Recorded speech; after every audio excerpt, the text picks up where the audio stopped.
Hey everybody, since this is the 10th anniversary of when the whole Mecha Sally World Tour II Death Egg Mark II thing began, mostly known as the Mecha Sally arc, which again a lot of people are back and forth about, I've decided why not review basically the original issue of where, well, basically the idea I believe Ian, got it from, originated. That, of course, is Archie Sonic issue number 29. And this was an issue I actually got when it first came out, thanks to my mom. Long story short, my mom was coming out for a visit. It was around, I believe, 95, 96. And like I said, she was coming out for a visit because she wanted to kind of, show up every year at the beginning of the school year to kind of check up on me and see how I was doing. And also to see how my dad was doing since they were still married at that time.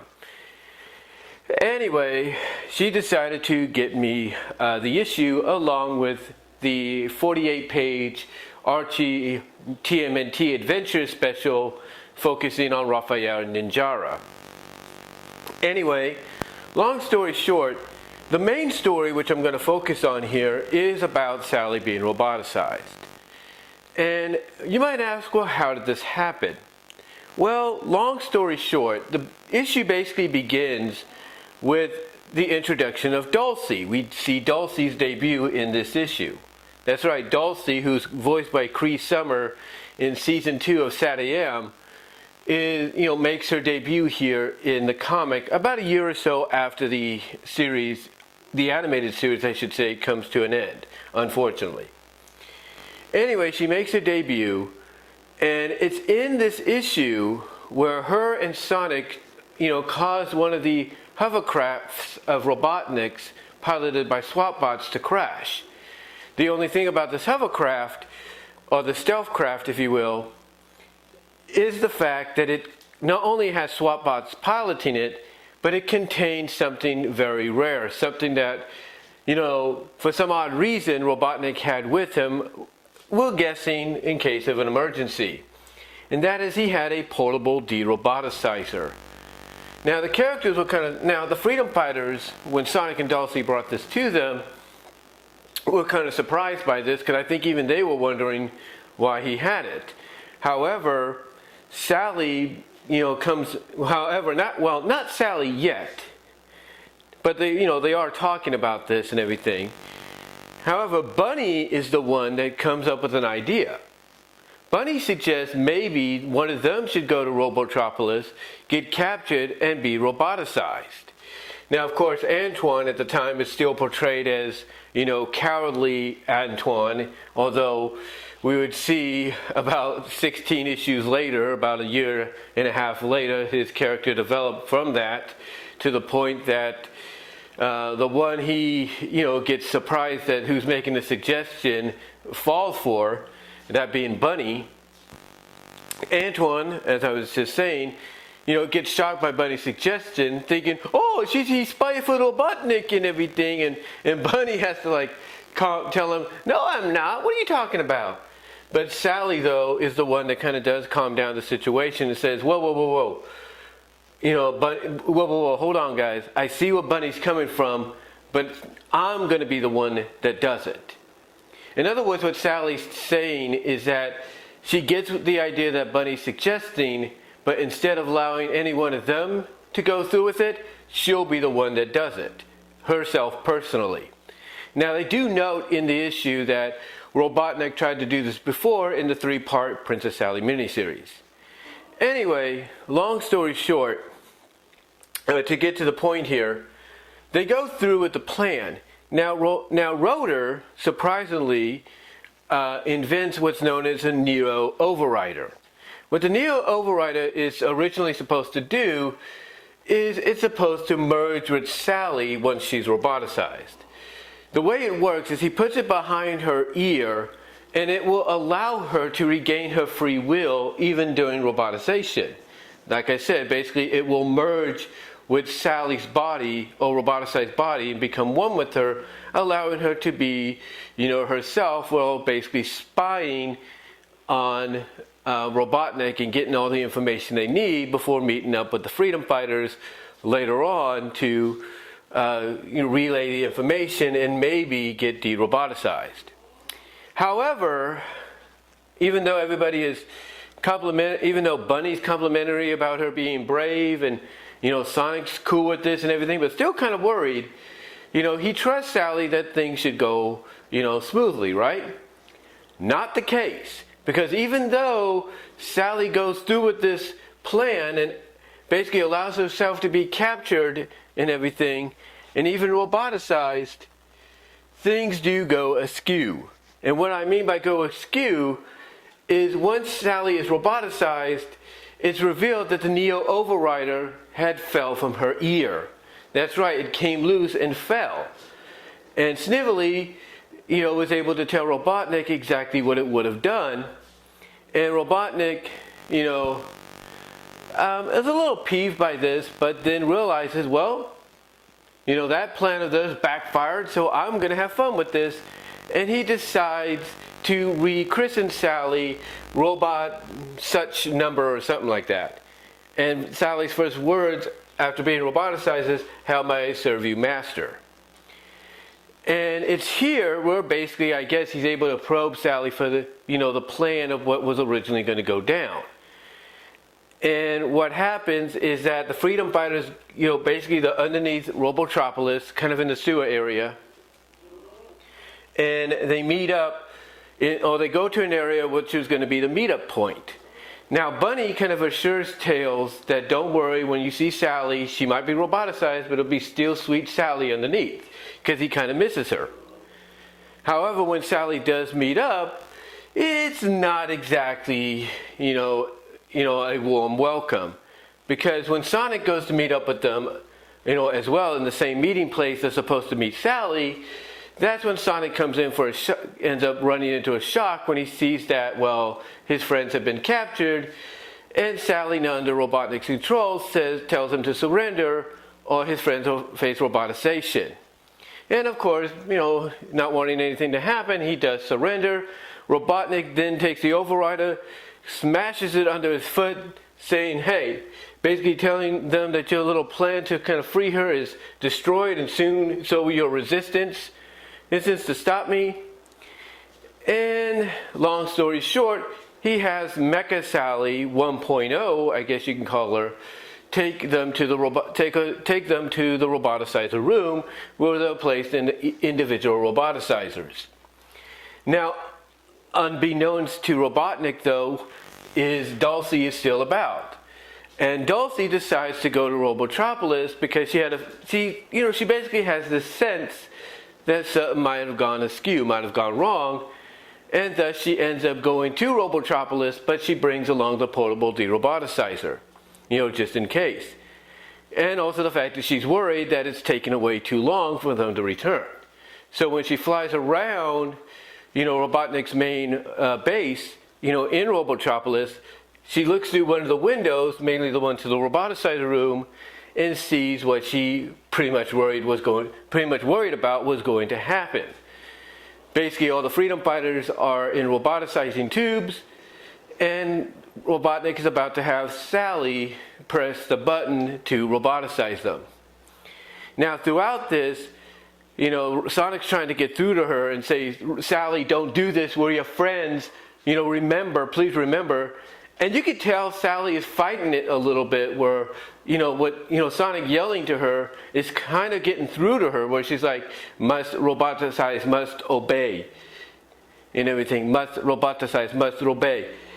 And so, as he's trying to get through to her, and you could tell it's kind of working, but not really, Dulce decides to, take out hold on.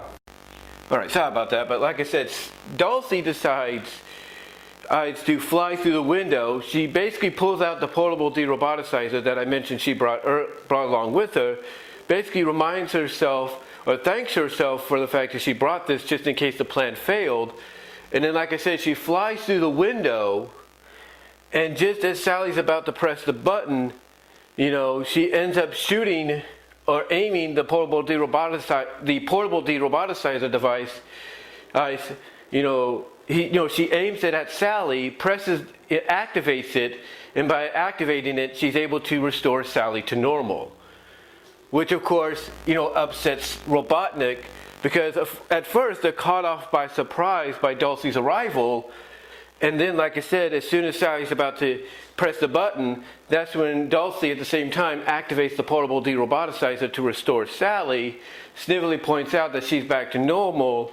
Robotnik then tries to, finish, what he wanted Sally to do originally, but Dulce beats him to the punch by basically breathing fire on the control mechanism and melting it down and everything, allowing Sally who's now back to normal, to free the others. And Sally's telling Dulce, not only thanking Dulce for what she did, but also keeping them at bay while she gets the others out. And of course, it's still kind of being around the time where it was still blending a bit of the humor of Adventures in with the more mature tone, the serious tone of Sat Hayam, and along with the season 2 designs as well. Long story short, Dulce ends up, she's still breathing a fire, at Robotnik and Snively to get, to chase him away, and Robotnik's, trunks, his pants, are on fire, end up on fire, and he's telling Snively to go get him his fireproof pants or something like that. Anyway, long story short, we get to the end, and Sally apologizes for failing on the mission. But everybody's cool with it. They're like, hey, Sonic's like, hey, Sal, you did your best. It's not your fault that Robotnik, figured out what happened or was able to figure things out, and everything. And then Dulce ends the main story of the issue by saying, that's true, and that's why I fired him, which they all get a chuckle out of. But yeah, she does apologize for failing in the mission, not realizing, basically that what her plan had basically gone up in smoke. But again, Sonic and the others telling her, hey, we're proud of what you did. We're proud of your attempts and all that. We're proud of what you wanted to do. But then, like I said, Sonic reminds her that, yeah, you're not the one that truly failed. Robotnik did. And then Dulce, like I said, adds in the fact that, yeah, and that's why I fired him. And the reason Sonic says, hey, you're not the one that truly failed, Sally, Robotnik did, because of the fact that, basically because, the fact that Robotnik had the opportunity to roboticize them right then and there, but he just decided to keep, gloating and everything, instead of just going and saying, okay, let's get you to the roboticizer room and, make you into robots. And that, that's what Sonic means by him failing and all that and such. And in conclusion, and like I said, well, before I conclude this, and again, the way Sally kind of apologized, saying, sorry, I failed the plan, and everybody was cool with it, to me, that's a decent way of ending a story like this. Main story, animated episode, whatever you want to call it.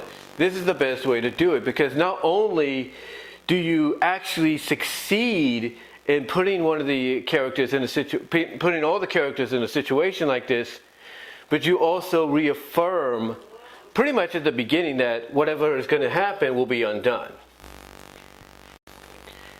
So when I look back at issue 29, which came out in the mid 90s, basically 95, 96, excuse me there, sorry about that. But when I look back at this issue, especially now that we're in the 10-year anniversary, I guess you could say, of when the second attempt at the Mecha Sally story happened, courtesy of Ian Flynn. When I look back at this first attempt, I look back at a story that, again, as I mentioned, was done in a way that felt very appropriate. It put the freedom fighters in a dire situation. It showed that even someone like, someone strategic, if you will, a strategist, if you will, like Sally, could fail at her, could have her, plans fail, basically, go up in smoke. it definitely shows, it definitely shows that. It shows them having the flaws. And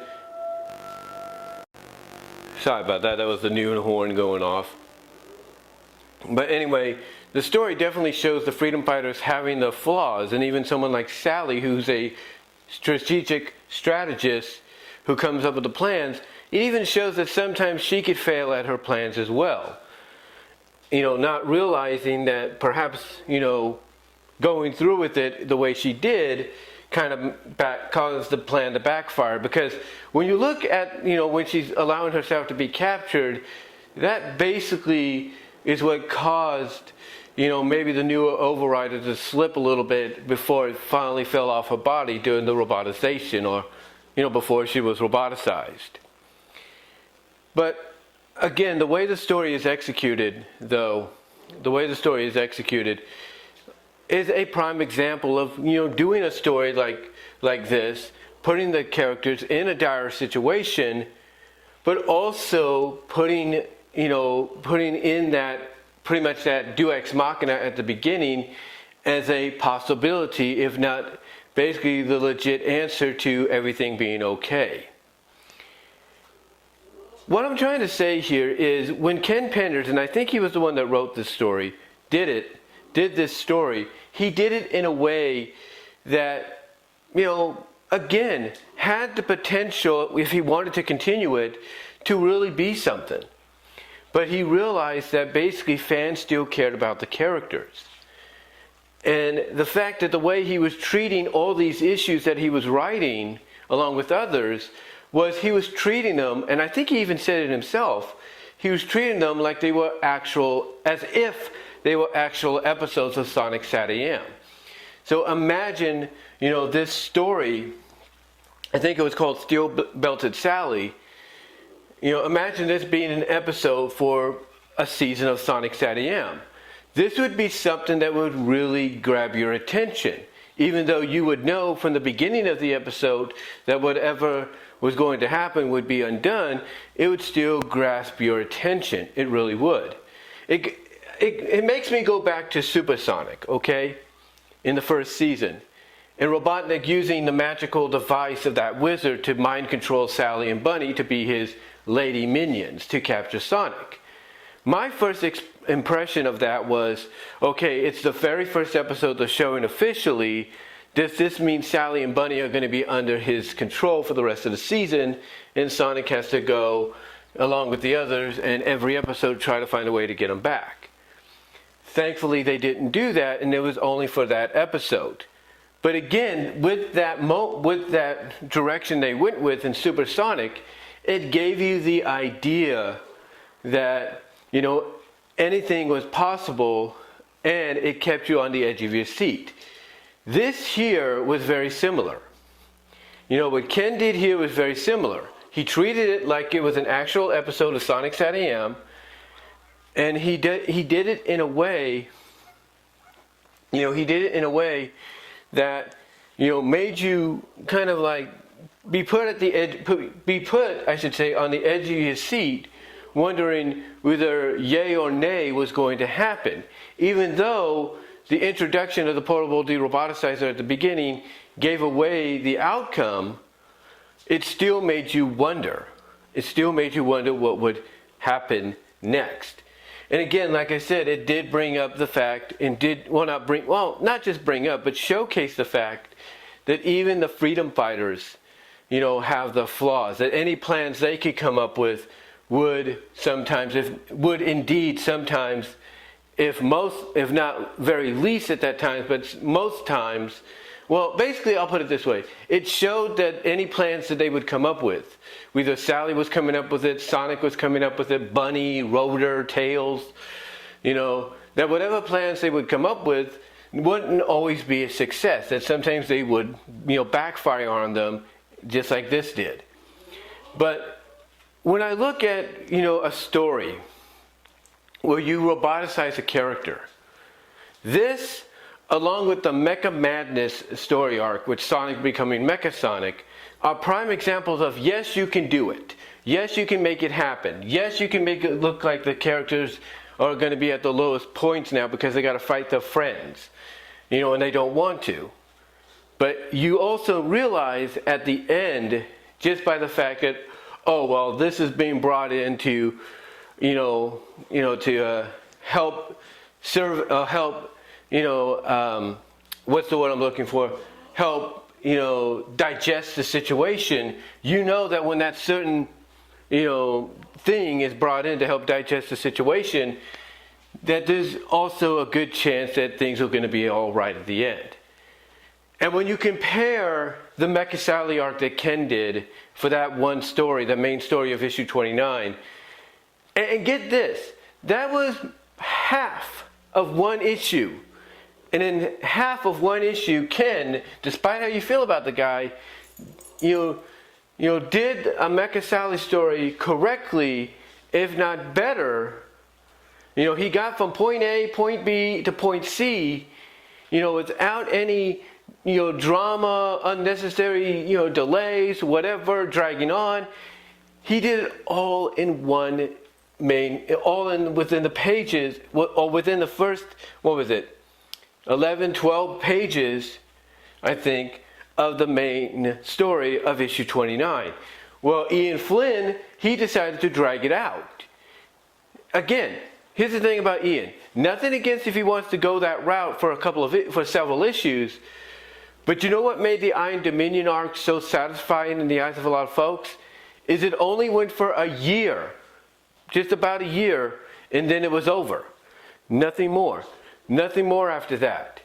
And, people still look at, and because of that, people consider it one of the best stories he's done because it wasn't dragging on. It got to the point, then and there. It wasn't repetitive in its nature. It wasn't repetitive. And even when they did the Journey to the East or Journey to the West universe, connection, if you will, Sonic Universe connecting arc, Journey to the East, Journey to the West, I believe, they did change it up a bit. They did change it up just enough to where it wasn't truly repetitive. And when you look at the Mecha Sally arc that Ian did, he could have done that too, but he didn't. He decided to drag it on. And the example that this one story that Ken Penders did for issue 29, the main story, showed that it can be done. Even if you want to drag it on for issues, issue after issue after issue, that it can be done if you focus on point A, point B, and point C.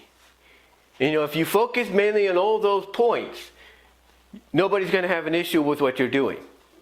So if I was to make a comparison in conclusion of this review between the two, the